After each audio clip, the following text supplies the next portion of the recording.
सर्वसामान्यांच्या हक्काचा आवाज जागर जनस्थान। 80व्या स्वातंत्र्य दिनानिमित्त नाशिकमध्ये देशभक्ती आणि फिटनेसचा संगम पाहायला मिळाला।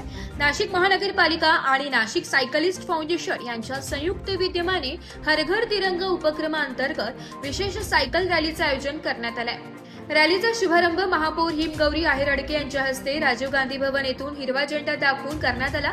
यावेळी उपमहापौर विलास शिंदे, स्थायी समिती सभापती मच्छिंद्र सानप, आयुक्त मनीषा खत्री, प्रभाग सभापती सुरेश पाटील, राजेंद्र आहेर, नगरसेविका डॉक्टर हेमलता पाटील आणि सायकलिस्ट फाउंडेशनचे अध्यक्ष अमित गुगे यांच्यासह शेकडो सायकलिस्ट उपस्थित होते।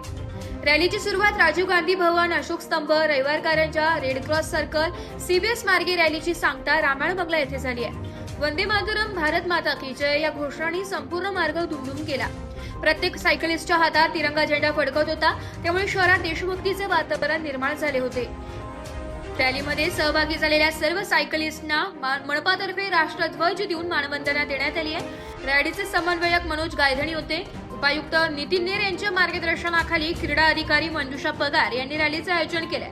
दविंदर सिंग भेला, नितीन कोटकर यांच्यासह फाउंडेशनचे सर्व पदाधिकारी यावेळी उपस्थित होते। जागर जनस्थानसाठी संदीप नवसे, नाशिक।